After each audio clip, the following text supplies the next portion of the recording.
Hello, everyone. Welcome to Cat's Eye Insight.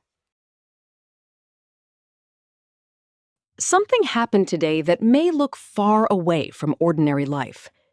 Tension around the Strait of Hormuz is rising again. That sounds like geography, but I am guessing it will turn into a wallet lesson, right? Exactly. Many people may think that has nothing to do with my life. But modern life is strange. There are places you may never visit, yet they can still charge you through fuel prices, shipping costs, and household bills. So if one strait gets blocked, even cat food can become more expensive? In theory, yes. Because the Strait of Hormuz is not just another waterway. It is the throat of the global energy system. According to the U.S. Energy Information Administration, about 21 million barrels of oil passed through the strait every day on average in 2018. That was about 21% of global petroleum liquids consumption. Wait. So roughly 1/5 of global petroleum liquids consumption depends on this narrow waterway behaving itself? That is a fair way to understand it. So when this place becomes risky, markets do not wait for a full war. Markets price the risk first. Markets react faster than a cat hearing a can open. That is why a distant conflict can become a number on your local gas station sign.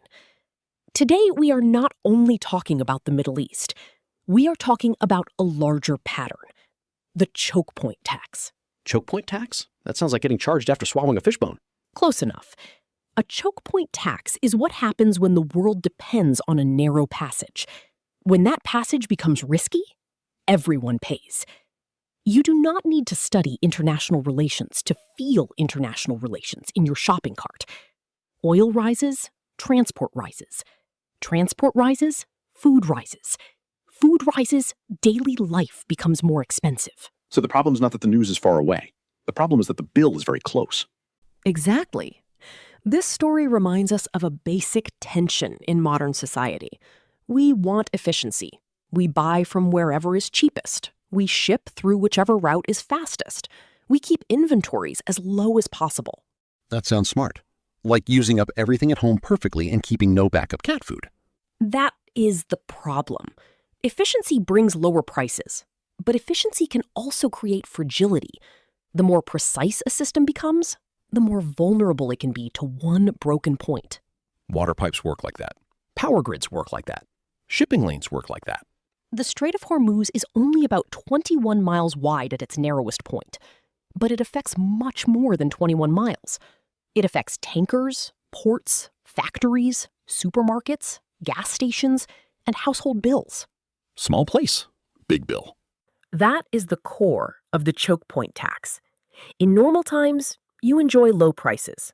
In a crisis, you pay for the risk. So cheap is not free. Cheap just hides the cost until the risk arrives. Exactly.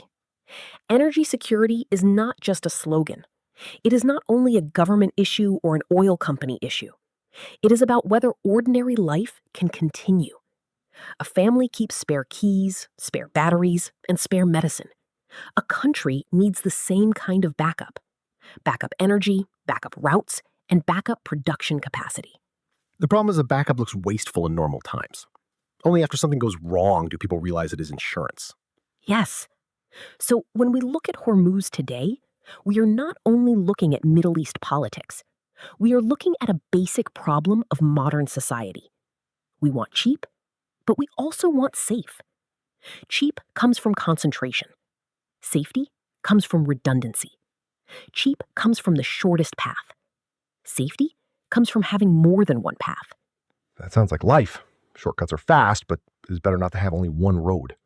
A mature society does not pretend risk will disappear. A mature society admits risk exists and prepares before it arrives. So the real question is not only what happened far away. The real question is, how many invisible places control our daily life? Bose thought.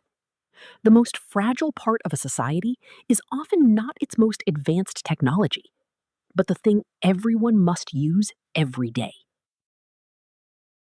Thank you for watching.